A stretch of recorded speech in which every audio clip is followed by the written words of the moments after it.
The massive alien ship gleamed like polished silver as it approached Earth's orbital station Alpha. Inside the station's main conference room, Ambassador Tom Smith adjusted his tie for the 10th time.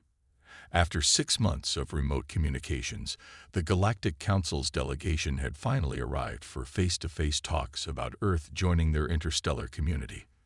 "Remember, everyone, stay calm and follow the protocols," he told his team, trying to hide his own nervousness. The room's displays showed the alien ship extending its docking bridge, its surface rippling like liquid metal. 10 minutes later, the delegation entered. The aliens moved with fluid grace, their tall, slender forms covered in shimmering robes that changed color with each movement. Their leader, High Counselor Blue, stood nearly 8 feet tall. Despite their intimidating height, their large eyes and gentle movements gave them an almost peaceful appearance. "Welcome to Earth's orbital station Alpha," Smith said, bowing slightly. "We're honored to host the Galactic Council's delegation." Blue's translator device hummed softly before responding. "The honor is mutual, Ambassador Smith. Your species has shown remarkable progress in recent decades." The initial greetings went smoothly. Smith's team had spent months studying alien diplomatic protocols, and it showed. The human delegation guided their guests through the station's main areas, explaining Earth's space capabilities and technological achievements. Everything was going perfectly until they reached the station's commercial sector. "And this is our civilian space transit terminal," Smith explained, leading them through the bustling area. "We have regular passenger ships traveling between Earth, Mars, and our lunar colonies." Blue stopped suddenly, their robes shifting to a deep purple. The alien's eyes fixed on a large advertisement display, showing a massive cruise ship floating in Earth's orbit. The video showed smiling humans walking on deck, swimming in pools, and dining in restaurants. "Ambassador Smith," Blue's voice had an odd tone. "What is this facility?" "Oh, that's the newest luxury cruise ship, the Star Wanderer. It's a pleasure vessel, Fat." "Pleasure vessel?" Another alien counselor interrupted, their robe flashing a bright yellow. "You confine your people in such a structure for pleasure?" Smith blinked in confusion. "Well, yes. People pay good money to. They pay." Blue's translator couldn't quite capture the mix of horror and disbelief in their voice. The entire alien delegation's robes had shifted to various shades of alarmed colors. The advertisement continued playing, showing interior shots of cabin rooms. To Smith, they looked perfectly luxurious, but he noticed the aliens' growing distress. "These chambers," Blue pointed at the cabin footage, "they're so confined, and the humans are locked inside while in space." "Not locked," Smith corrected quickly. "The doors open freely. Passengers can move around the ship as they please, but they cannot leave." Another counselor asked. "Well, no, not while we're in space, obviously." The aliens huddled together, speaking rapidly in their native language. Their robes swirled with colors Smith had never seen before. When they turned back, Blue's expression was grave. "Ambassador Smith, we must discuss something of great concern. Your species, these vessels you've shown us, they bear striking similarities to what we consider prison ships." Smith's jaw dropped. "Prison ships? No, you've misunderstood. These are luxury vessels. People go on cruises for vacation, for fun." "Fun?" Blue seemed to struggle with the concept. "You mean to tell us that humans voluntarily confine themselves in small chambers, subject themselves to artificial environmental conditions, follow structured time schedules for meals and activities, and pay currency for this experience?" Put that way, Smith had to admit it sounded strange. "Well, yes, but..." "And these vessels," Blue continued, gesturing at another advertisement showing multiple cruise ships. "How many do you operate?" "Currently, about 50 in Earth orbit alone, with another 20 under construction." The aliens' robes shifted to deep blue, a color Smith's cultural briefing had associated with extreme concern. 50 vessels. Blue's voice was barely a whisper. each capable of holding thousands of humans, voluntarily confined. Not confined, Smith protested. Look, I think we're having a cultural misunderstanding here. These ships are the height of luxury. People save up money all year to spend time on them. They have restaurants, theaters, swimming pools, artificial water containment chambers. Another counselor's robe flashed with patterns of distress, where humans voluntarily submerge themselves. Smith felt a headache coming on. Yes, but... And they consume food at predetermined times in designated locations. The restaurants are open most of the day, actually. Most of the day. Blue's translator crackled with alarm. You mean there are periods when humans are denied access to nutrition? Smith looked helplessly at his team. How had a simple tour gone so wrong? The aliens were now examining every cruise ship advertisement with increasing agitation, pointing out what they saw as signs of mass imprisonment, cabin layouts, daily activity schedules, even the safety protocols. Perhaps, Blue said finally, we should return to the conference room. We need to discuss these facilities in detail before proceeding with membership negotiations. As they walked back, Smith overheard two counselors speaking quietly, their translators barely picking up the words. Their entire species must be remarkably resilient to endure such conditions willingly, or remarkably strange. Did you see? They even have smaller versions of these vessels that operate on their oceans. Smith suppressed a groan. He had a feeling this would be a very long diplomatic meeting. How could he explain the concept of a relaxing cruise to beings who apparently viewed any form of confined space as torture? Looking at his tablet, he saw another problem coming. Tomorrow's scheduled tour of the new Mars-Jupiter luxury liner would need some serious diplomatic reframing. Maybe he should avoid mentioning the all-inclusive packages and confined cabin upgrades altogether. At least they hadn't seen the advertisements for submarine tours yet. Ambassador Smith sat in his office, surrounded by holographic displays showing various cruise ship brochures. After yesterday's disastrous tour, he needed to find a way to explain the concept of recreational travel to the aliens. His head throbbed as he remembered High Counselor Blue's final words from the previous day. We cannot, in good conscience, admit a species that imprisons its own people for entertainment. A soft chime announced the arrival of Dr. Kate Wilson, Earth's leading xenobiologist. She walked in carrying several data tablets. Please tell me you have good news, Smith said, rubbing his temples. Well, she said, settling into a chair, I've been studying the Galactic Council's species profile. Their homeworld has no large bodies of water, only scattered shallow pools. They evolved in vast open plains and never developed any concept of enclosed recreational spaces. That explains their reaction to the swimming pools, Smith muttered. It gets better, Wilson continued. Their species experiences severe anxiety in enclosed spaces. Even their spaceships are designed with massive open areas and virtual sky projections. The idea of voluntarily entering a confined space for fun is literally incomprehensible to them. Before Smith could respond, his communication panel lit up. The aliens had arrived for their scheduled meeting. Minutes later, High Counselor Blue and 3 other council members glided into the office, their robes shifting between concerned shades of blue and purple.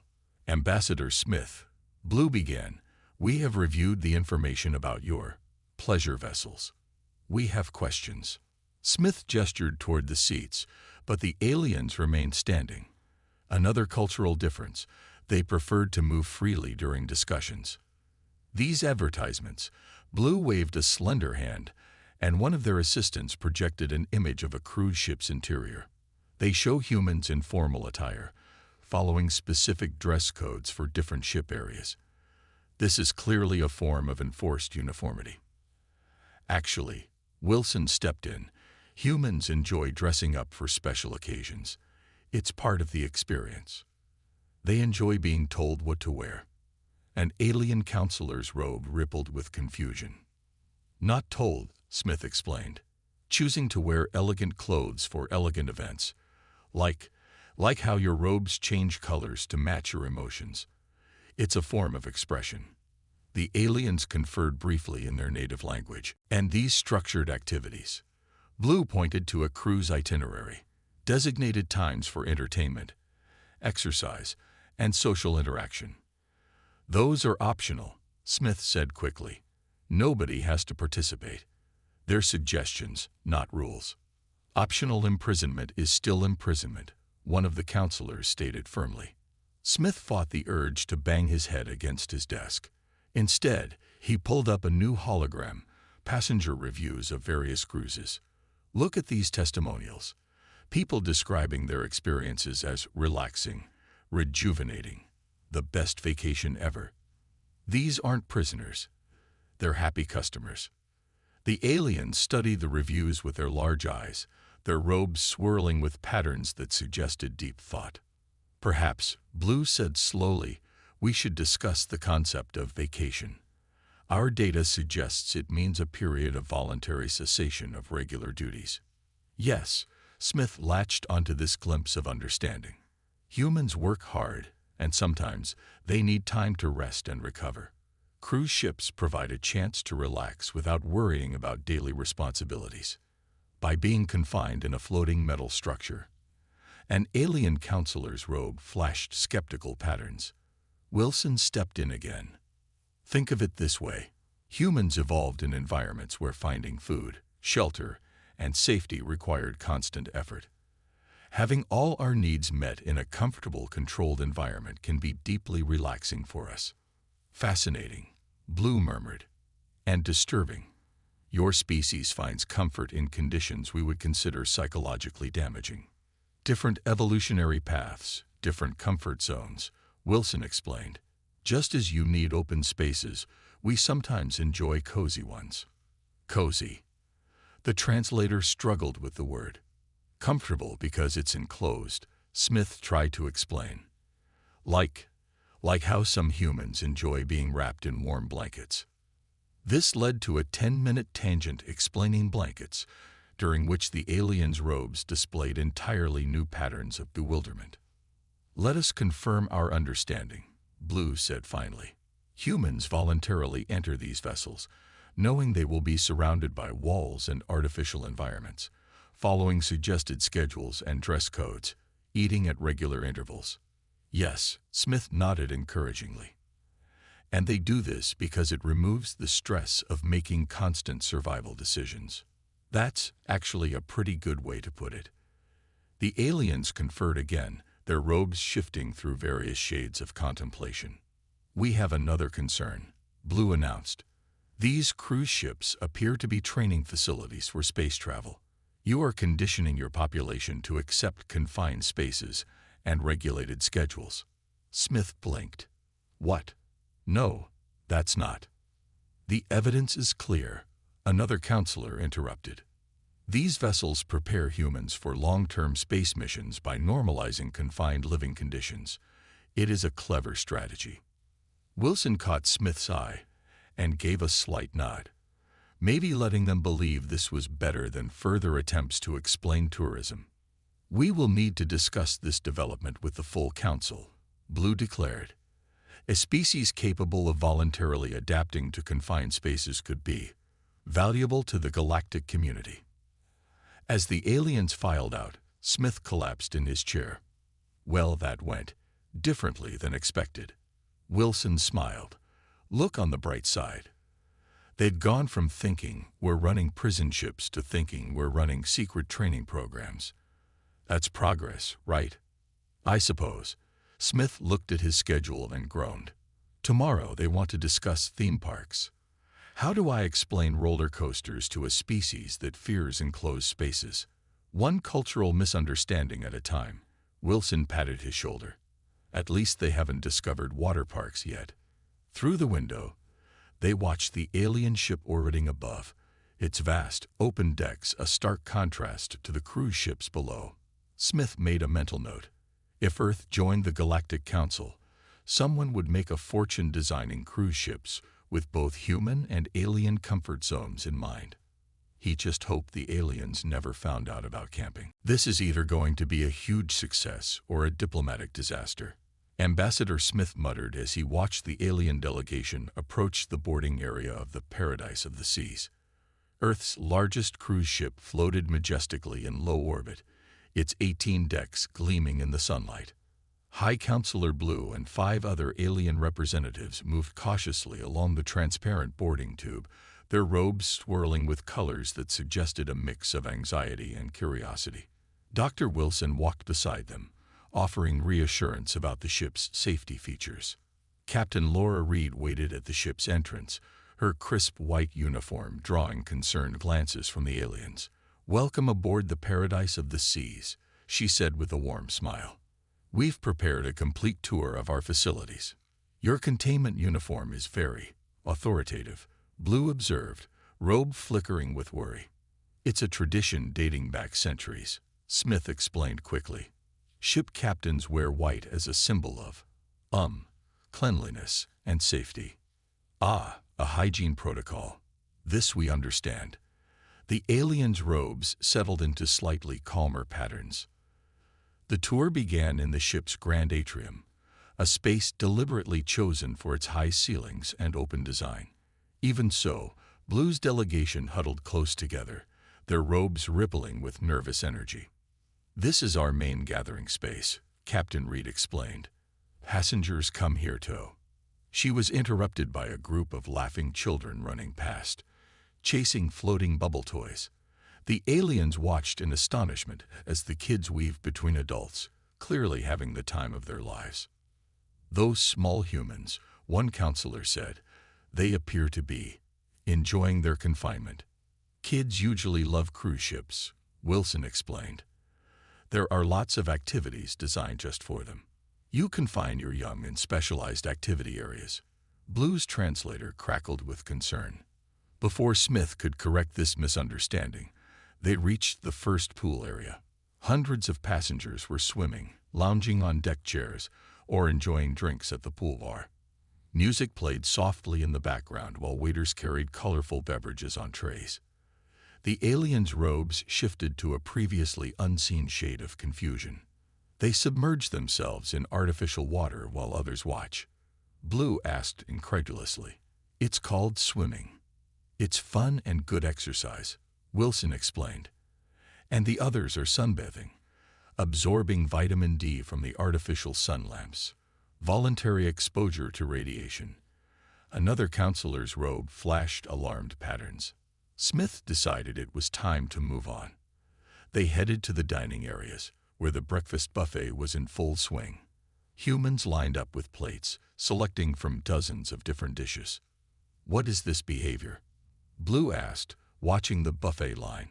"Why do they queue for nutrition distribution?" "They're choosing what they want to eat," Smith explained. "Different foods from all over Earth. People enjoy having variety." The aliens watched in fascination as a man piled his plate with pancakes, bacon, eggs, and fruit. "And they select their own portion sizes?" one counselor asked, "without metabolic regulation." "Yes, that's part of the appeal," Captain Reed said. "Our chefs prepare fresh food all day." "Remarkable," Blue murmured. "Your species voluntarily practices food selection as entertainment." The tour continued through various entertainment venues. They passed a theater where a magic show was in progress, causing the aliens to freeze in alarm when the magician appeared to saw his assistant in half. "It's not real," Smith assured them quickly. "It's just entertainment. Illusions for fun. Your people enjoy being deceived." Blue's robe swirled with bewilderment. They moved on to the shopping area, where the aliens became particularly confused by the concept of buying souvenirs. They purchase objects to remind them of their voluntary confinement. A counselor asked. "To remember their vacation," Wilson corrected. The real challenge came when they reached the cabin areas. Despite choosing to show them the largest suite available, the aliens still seemed horrified by the concept of sleeping in enclosed rooms. "But where is the sky simulator?" Blue asked, looking at the ceiling. "We have windows," Captain Reed pointed out. Small transparent sections do not constitute proper spatial freedom, one counselor muttered. The situation improved somewhat when they reached the top deck observation area. The aliens' robes settled into calmer colors as they looked out at Earth below and the stars above. "This area is acceptable," Blue declared, "though we note most humans seem to prefer the enclosed spaces below." "Different species, different comforts," Wilson reminded them. The tour's final stop was the ship's booking office, where they witnessed something that seemed to particularly disturb the aliens. Humans eagerly signing up and paying for future cruises. They are so eager for confinement that they reserve it in advance. Blue asked. "Some cruises sell out months ahead," Captain Reed said proudly. The aliens huddled together, speaking rapidly in their own language while their robes cycled through various colors. Finally, Blue turned to Smith. "Ambassador, we have reached several conclusions. First, your species has an extraordinary capacity for adapting to confined spaces. Second, you have somehow transformed this adaptation into a desirable recreational activity. Third, you have developed an entire economic system around voluntary confinement." "That's one way to put it," Smith said carefully. "Most remarkably," Blue continued, "your people appear genuinely happy in these conditions. We observe no signs of distress, despite the clear lack of proper spatial freedom." "So you understand these aren't prison ships?" Smith asked hopefully. "We understand that they are something far more fascinating," Blue replied. "They are evidence of your species' unique psychological flexibility. This could be valuable to the galactic community." As they headed back to the boarding tube, Smith noticed Blue taking one last look at the happy passengers enjoying their confinement. "Tell me, Ambassador," Blue asked quietly, "do all humans adapt so well to enclosed spaces?" "Most of us do fine," Smith replied. "Some even prefer them." "Fascinating." Blue's robe rippled with thoughtful patterns. "The Council will need to seriously reconsider humanity's potential role in galactic affairs." Walking back to their ship, Smith overheard two counselors speaking. "If they enjoy this level of confinement for pleasure, imagine their potential for long-term space missions." "Indeed, though we should probably wait to show them our deep space vessels. They might find them uncomfortably spacious." Smith smiled. Sometimes a misunderstanding could turn into an advantage. He just hoped they never had to explain the concept of submarine tours to the Council. Back in Earth's orbital station, Ambassador Smith sat in a conference room with Dr. Wilson and Captain Reed, watching the recordings from their cruise ship tour. On the main screen, High Counselor Blue and the other aliens were discovering the mini golf course, their robes cycling through colors of confusion as they watched humans deliberately hit small balls into tiny holes. "They've been in closed meetings for 3 days now," Smith said, pausing the recording. "Either we've completely ruined our chances of joining the Galactic Council, or we've somehow impressed them," Wilson finished. "Did you notice how their robes changed color when they saw the children's play area? That wasn't just confusion. There was something else there." Before they could discuss it further, the room's communication panel lit up with an urgent message. The alien delegation requested an immediate meeting. 20 minutes later, High Counselor Blue and a new group of alien experts glided into the room. Their robes displayed complex patterns none of the humans had seen before. "Ambassador Smith," Blue began, "we have spent considerable time analyzing what we learned aboard your recreational vessel. We have questions about human psychology." Smith nodded cautiously. "Dr. Wilson would be happy to.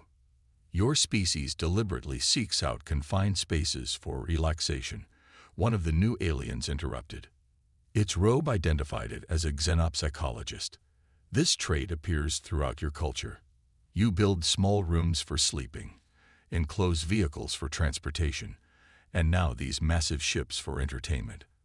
"Well, yes," Wilson replied. "Humans often find comfort in what we call cozy spaces, and this trait develops naturally." Another alien expert asked. "Without genetic modification?"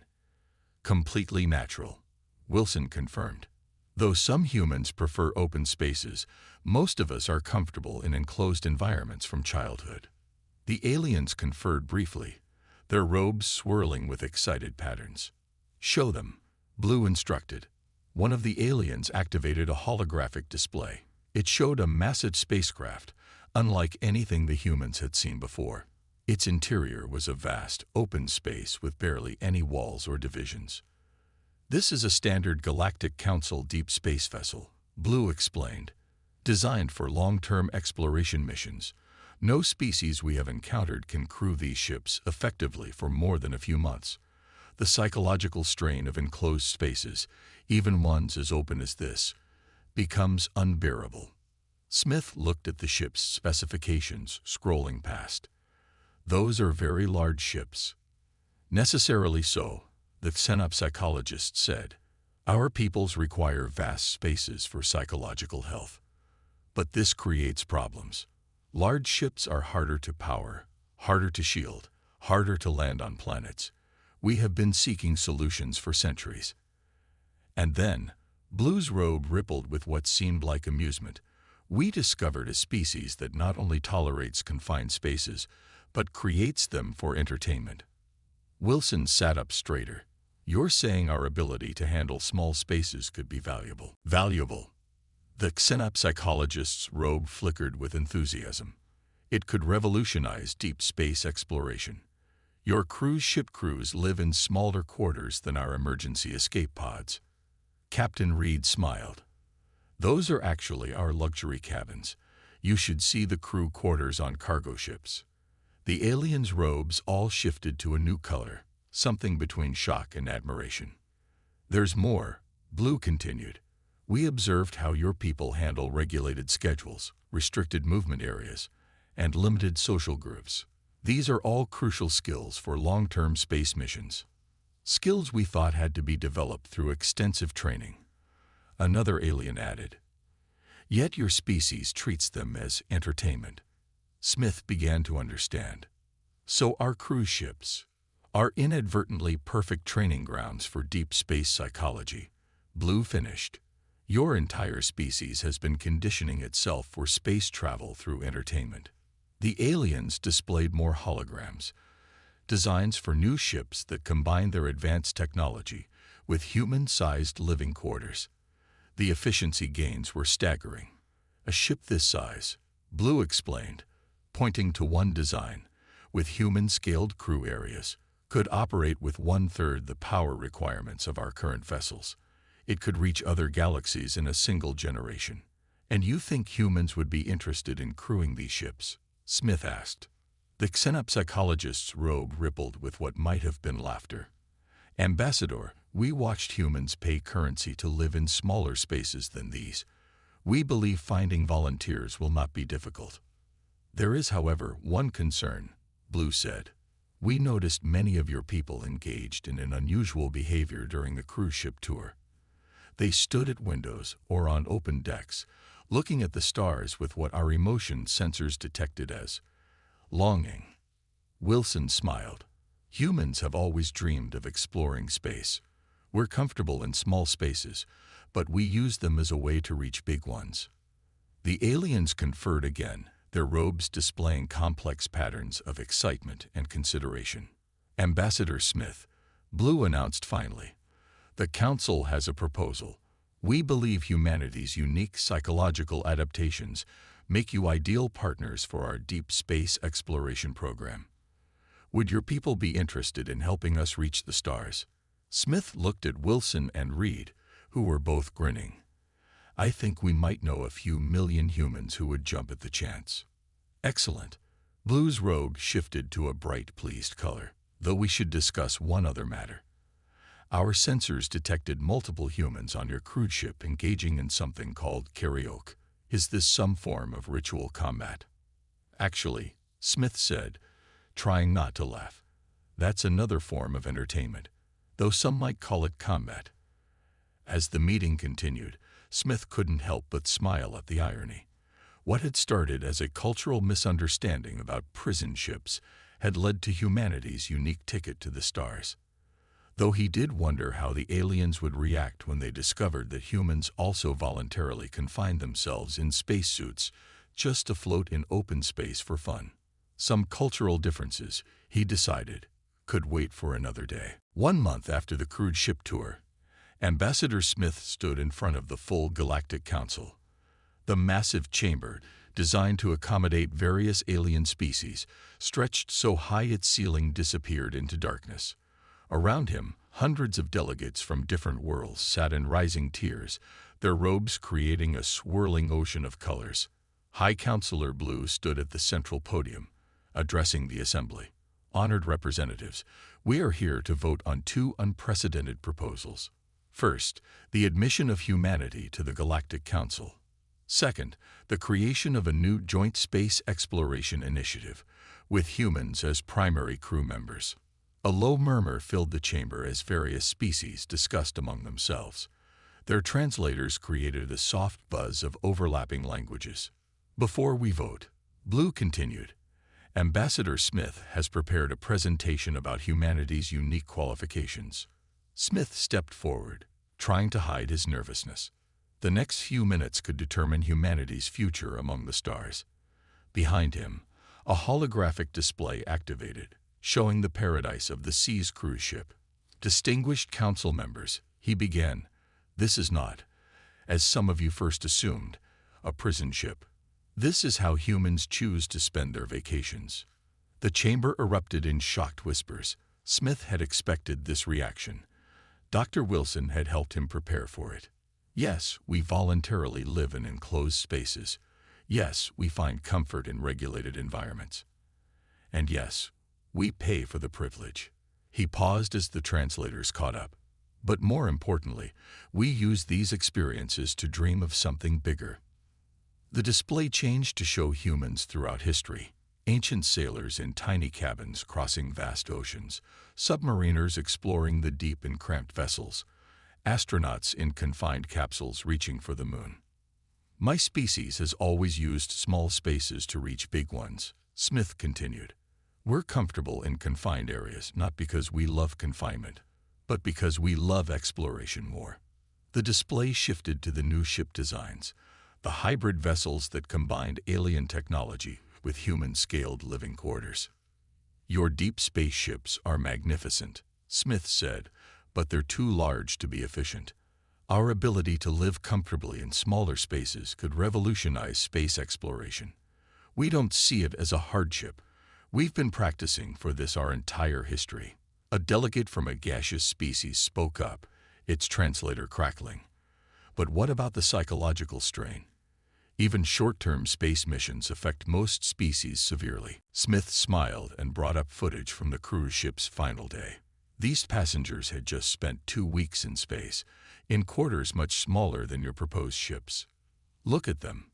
The footage showed humans laughing, playing games, exercising, and enjoying themselves. Most notably, it showed them eagerly booking their next trips. We don't just tolerate these conditions, Smith explained.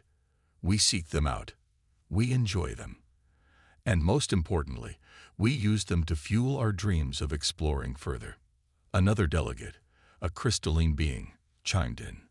But surely your species must have some limits. Some breaking point. Smith nodded to Dr. Wilson, who had been waiting at the side. She stepped forward and activated a new display, showing data from various human space missions and simulations. We've tested those limits extensively, she explained. Humans have lived in underground bunkers, underwater facilities, and space stations. We've run year-long isolation experiments. Some humans even choose to live in tiny homes for their entire lives. The chamber buzzed with amazed discussions. Blue raised a hand for silence. There is another factor to consider, Blue announced. Show them. The display changed to show the results of a survey that had been conducted on Earth over the past month. The question was simple. Would you volunteer for long-term deep space exploration missions? The response numbers were overwhelming. Over 10 million humans have already volunteered, Smith said proudly. And that's before we even announced the actual program. A ripple of astonished colors swept through the aliens' robes. But the most interesting part, Smith continued, was their main concern about the mission. He brought up another survey result. They're worried the quarters might be too spacious. They're actually requesting more compact living spaces to improve ship efficiency. This statement caused such a commotion that Blue had to call for order several times. We put the same humans in one of our standard ship simulators, Blue added. They described it as wastefully roomy and suggested ways to add more functional areas by dividing the space. The chamber erupted in discussions again. Smith waited patiently as the council members debated among themselves, their robes shifting through various colors of consideration and excitement. Finally, Blue called for the vote. The chamber lit up with thousands of color patterns as each species registered their decision. The results are clear, Blue announced. Both proposals have passed. Humanity is now a member of the Galactic Council, and the Joint Space Exploration Initiative is approved. Smith felt a wave of relief and pride. Then Blue added something unexpected. However, we have one condition. Blue's robe rippled with what Smith had learned to recognize as amusement. Before we begin the deep space program, we request that human cruise ship designers help us modify our existing vessels. It seems inefficient to waste so much space.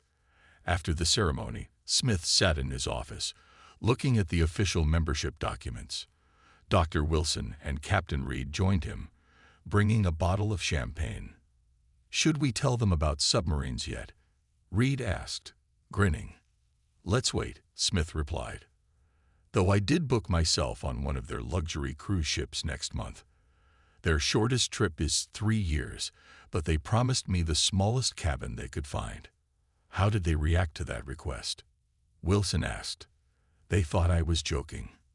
Then they were horrified. Then they were fascinated." Smith laughed. Pretty much the usual reaction to humans. Looking out his window at the stars, Smith could see both alien and human ships in orbit.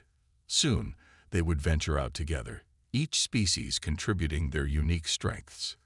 The aliens had their advanced technology and vast knowledge of the galaxy. And humans had their dreams of exploration and their strange ability to turn confinement into comfort. "You know what's really funny?" Wilson said, following his gaze. "All those years of building cruise ships, and we were accidentally preparing ourselves for the greatest journey of all." "Not accidentally," Smith corrected. "We built those ships because we wanted to explore, to go places we'd never been. We just never realized that our way of exploring would turn out to be our greatest asset." As they celebrated, a message came in from the Galactic Council. They wanted to discuss another strange human habit they'd discovered. Something called camping, where humans voluntarily slept in tiny fabric shelters on the ground. Smith decided that explanation could wait for another day. One cultural misunderstanding at a time was enough.